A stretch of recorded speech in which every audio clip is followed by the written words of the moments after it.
This is Lindsay, and it's another little video I wanted to do to talk. It is Saturday, April 5th, 2025, and okay, something else that I know. Okay, the gang stalking and illegal surveillance is still very much happening to me every day here by the neighbors. Who I guess are involved with obviously the corrupt police or trying to be acting like they're important, trying to be snitches and what all this shit. And I'm talking about the houses next door to me. Both of them basically. They all monitor me, but one of them does it more covertly.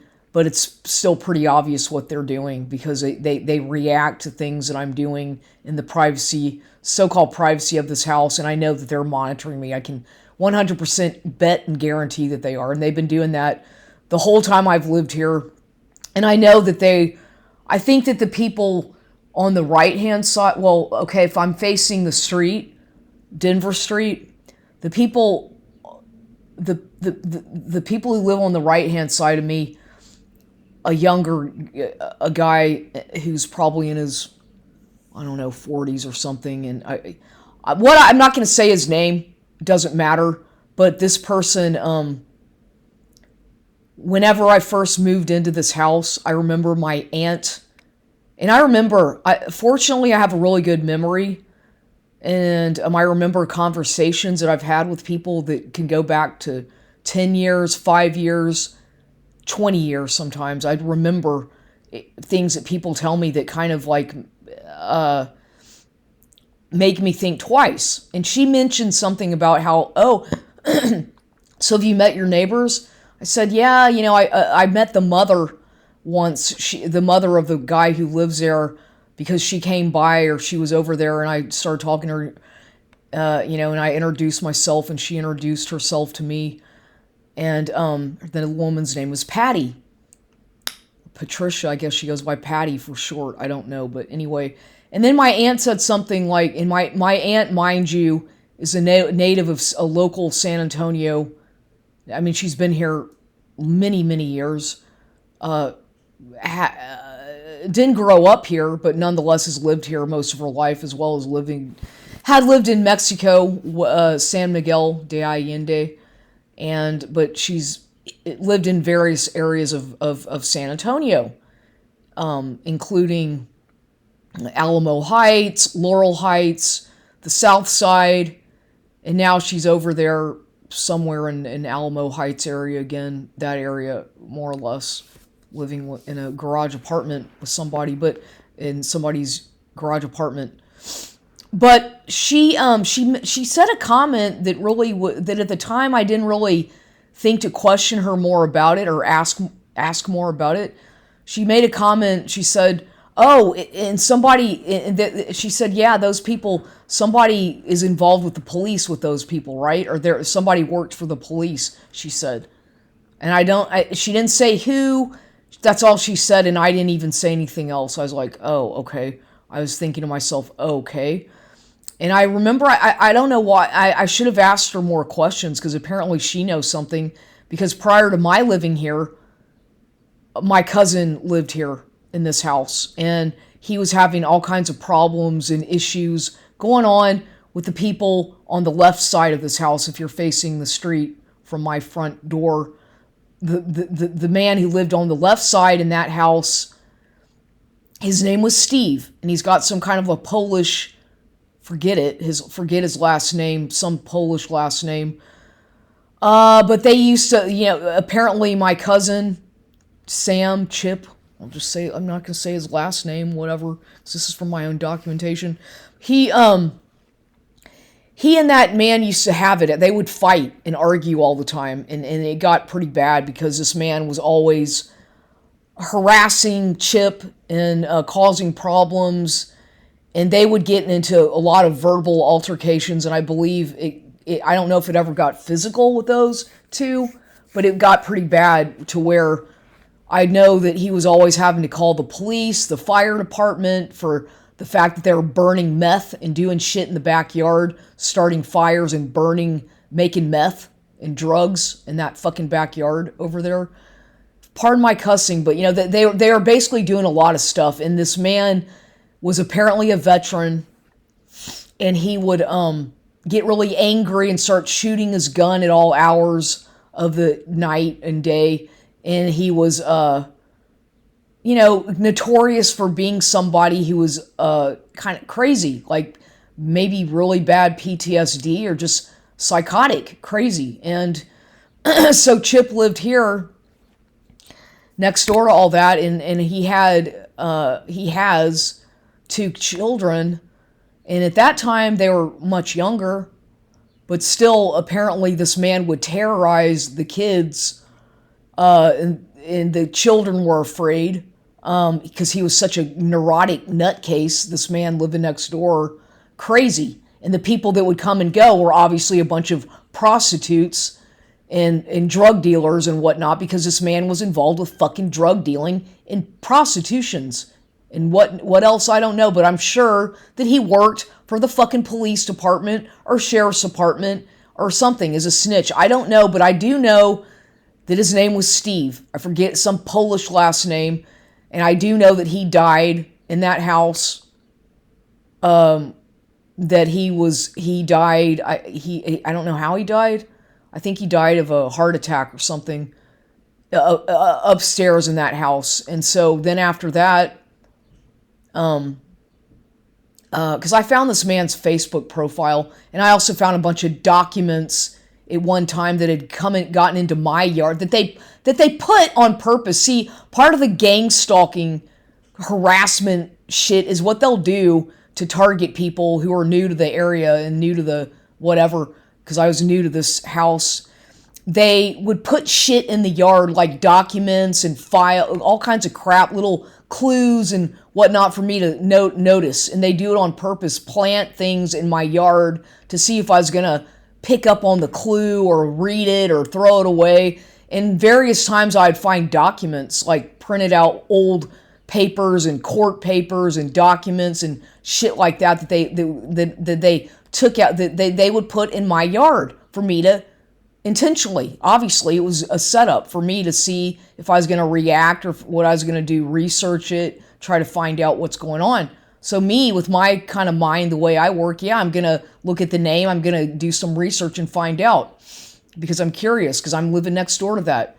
And when I moved, by the time I lived here, the person living in that house who had overtaken that house after that man died in the house around, I think he died around 2016 or something.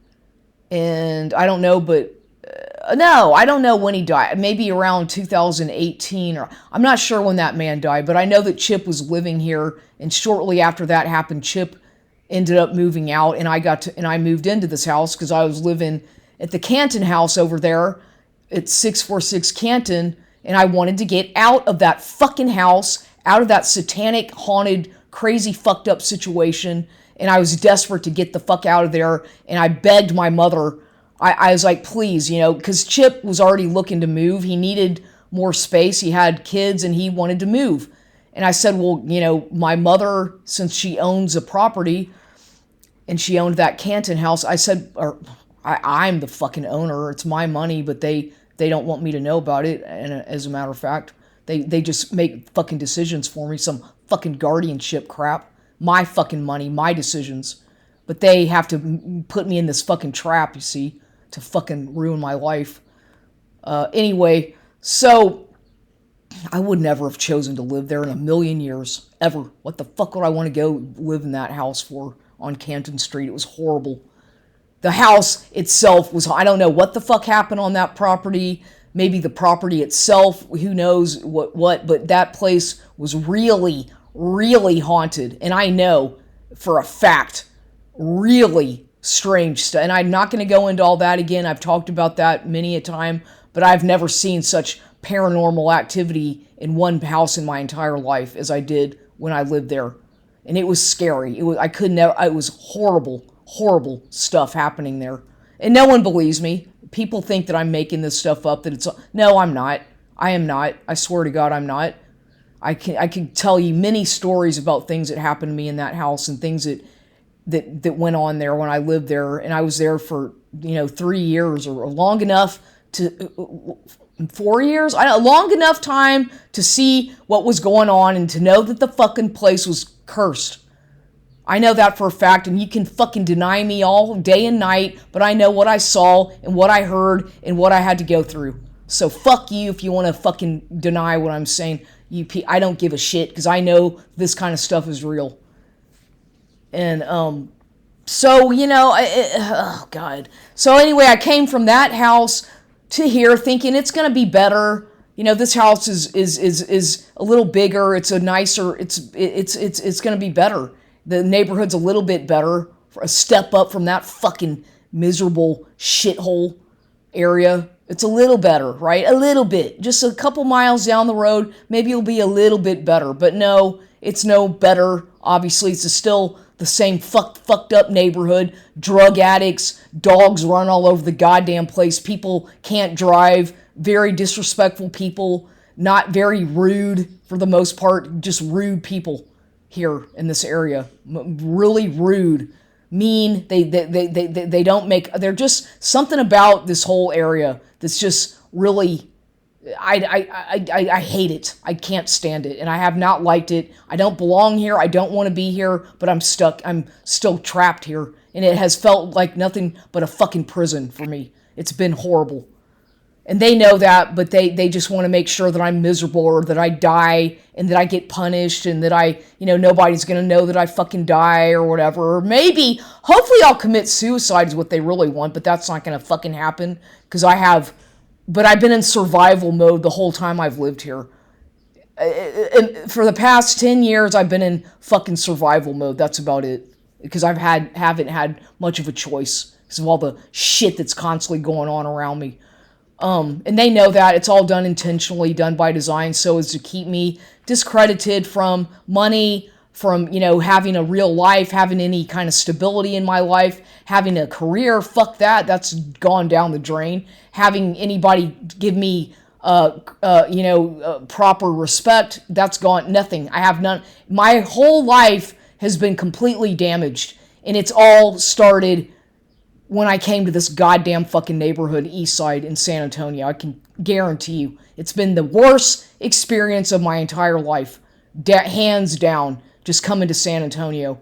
And I still regret ever coming here. I don't want to be here, but right now I don't know where else to go, and I'm kind of in a limbo and at a crossroads, but it's been the absolute most horrendous fucking experience I've ever gone through in my entire life, besides almost dying and breaking my hip. But the people are so fucking mean, rude, and just rude, mean people. And I've gotten to the point where I don't talk to people. I don't want to fucking talk to people. I don't even look at people anymore. I just stay to myself. And it's been like that pretty much the whole time. Because no matter what I've done, how hard I try, they just already have some kind of a, they just don't like me. And I don't fucking give a shit. I couldn't care less anymore. I used to, but now I couldn't care less. That's just the way most of these people are. And it's not me, it's them, because I didn't do a goddamn thing personally to any of these people. I tried to be nice, but that gets you absolutely nowhere. I figured that out pretty quickly. Not in this fucking neighborhood or this day and age in San Antonio. It gets you nowhere. This place is fucked up. People think that people here are nice. No, they're the rudest, meanest, most fucking closed-minded people of all I've ever met in my life here in San Antonio. Ever. I've never known such rude people. And the people are backstabbing. They're rude. They like you one day. They hate you the next. They gossip about you. They start smear campaigns. They're jealous. They're petty. They act like they're all still in high school. They're just rude. And it's like, it's the culture. And it's stupid. It's annoying. And it's all over the place, pretty much. So I don't fucking talk to anybody. And they've hated me since the fucking day I got here, pretty much. So I do regret coming here. I wish I never came here. But I didn't, my mother basically kicked me out of her house, and I ended up here. Years ago, I was like, yeah, I want to live there one day, but god damn it, I wish I never said that, because this was the biggest fucking mistake I ever made, was coming to San Antonio. Probably, or getting forced to come here. Basically, it's been a fucking nightmare for me. Not saying I want to go back to Houston, but I sure as the fuck don't want to be here. So yeah, back to this shit with the people next door. So that man Steve died in that house, and then Chip moves out, I move in, and then that's when all and more toxic shit, more paranormal crap starts happening, and then I find out that somebody named David committed suicide. Some gay guy, some man who was a gay homosexual, committed suicide in the front room of this house because apparently he had AIDS or something, and he was upset, and his partner, he was an old, I don't know the whole story, but I know that he died from AIDS, or he had AIDS or HIV, and probably full-blown AIDS, and he blew his brains out right there in the fucking front room of the house, and there's a big fucking blood stain right there on the floor. And of course I didn't know that until the dude next door, Steve's buddy from prison, let his old ex-con friend, however they know each other, but apparently that man is the one who owns that house now. Apparently, from what he told me, and I forget his name, it starts with a J or something, I don't know. He told me that that man died in this house, and you know, these people are just evil, though. They want to make sure that I have a miserable experience here. They want to make sure that, like, they spy on me, stalk me, interfere, invade my privacy, violate everything about my life. Because whenever all that shit was going on at that flop house drug deal and fucking prostitution den next door to the left of me, that guy was a fucking ringleader of all this shit. He's a fucking pimp. He had a wife that he pimped out, this druggie, heroin addict / meth head that was always fucking strung out on drugs. And then all these other women were prostitutes coming and going all the time, doing drugs, drug dealings going on right in front of my face all the fucking time. Mostly I just ignored it, act like I didn't see it. And then it started getting to the point where they were doing so much crazy shit and making so much noise and burning fucking meth in the backyard that I had to call the police several times and to report it because they were harassing me and threatening me. And it was scary. It was all kinds of horrible shit going on there. That it was living next door to that was a fucking nightmare. And now the place is all fucking boarded up. But that guy still comes and goes on his motorcycle. This dude, I think he's a black or mulatto, I don't know, black guy, half black, half Hispanic or something. Big guy, big bully, kind of intimidating guy. Oh, maybe he's a gentle giant, you'll say. No, these people are fucking evil. He's evil. He's evil. He's a fucking demonic, evil person who definitely has it in for me because I've called them out on their shit and I've reported them to the police. But then again, since they work for the fucking goddamn sheriff's department and corrupt drug dealing drug cartels, it didn't do any good. It just made me look like a little stupid snitch bitch who they want to kill. So that's what happened to me, and that's what I'm still going through because they're still harassing me. And you know what? Let them fucking do what they want to do because it's not my responsibility. But, you know, if you fuck with me, I'll fuck with you. If you come on my fucking property, I'll fuck with you. All I'm saying is they better stay to themselves. I'm not going to play nice. I'm not going to give them any shit, give them clothes, talk to them, try to befriend them like I used to do. Fuck all that shit. Plus, they killed my fucking cat. They killed my cat on purpose. These people were fucking evil. Satanic, evil people. And then that motherfucker had the audacity of accusing me of being a Satanist or a witch. I'm like, yeah, are you a witch? Yeah, I'm a fucking witch. What? Yeah, a Satanist? No, there's a big fucking difference, dumbass. So then he's just a fucking weirdo, a gang stalker, a fucking gang stalker is all he is. Getting paid to fucking gang stalk and harass me. And, so, you know, at one point, there was this woman, and here I have to bring this up because what happened today, I'll go ahead and talk about this. I pull up today from going to the, I came back from the grocery store, right? First, I went to the UPS place to return something from Amazon, and then I went to HEB, and I came here, and guess what? Guess who's in the driveway? Guess who's pulled up? As soon as I pull up, and this is all street theater stuff to try to get me to react or feel bad or jealous or whatever the fuck it is they're trying to do, which it's not working because I don't give a fucking shit. what these, it's like this dude is trying so hard to get my attention. For so long, he does a great stupid shit to try to get me to react because he's monitoring me. He's a fucking flying monkey of some narcissist, probably that fucking asshole who I was involved with, that piece of shit Luis Valdez, fucking scumbag, lying fucking asshole, pimp ass, male whore, lying shit. Yeah, who I fucking hate. Lying, cheating, scumbag shit. So, yeah, he was a fucking player using me, working for the fucking police or whatever. So they're all involved. They all know each other. They're all involved with drug trafficking and probably prostitution shit and God knows what else, working for the fucking police. So they all know each other, but they act like they don't, because they want to keep that a secret from me, but they're all working together to try to drive me out of the fucking neighborhood or have me killed or suicided, right? Because I rejected that shit fuck and refused to suck his fucking dick anymore because he's a fucking whore. And I refuse to have anything to do with him. And he's still, now of course I have to pay the consequences of being punished by a fucking malignant narcissist with all his little fucking flying monkey fucking drug scum, drug dealing shit fucking friends all over the fucking city.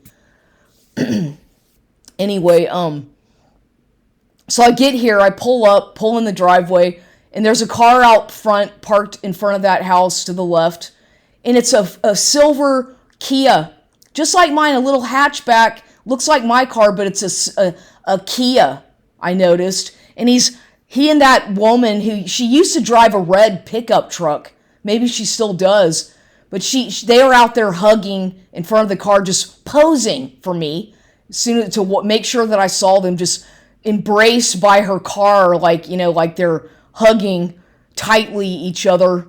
The black dude, he kind of looks like a big monkey. I mean, he does. He kind of looks like a big ape.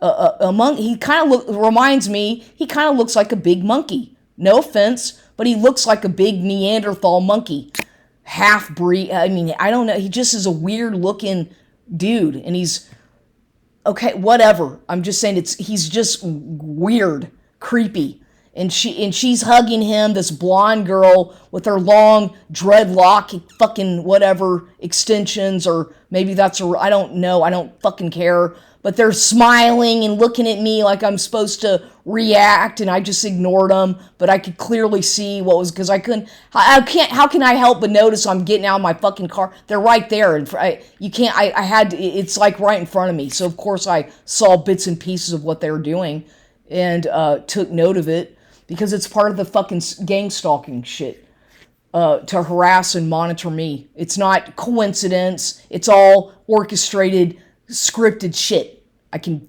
100% guarantee people that that's a scripted bullshit harassment, gang stalking. And these motherfuckers are monitoring me, and he's monitoring me. And I don't know who else is, but I know that he is.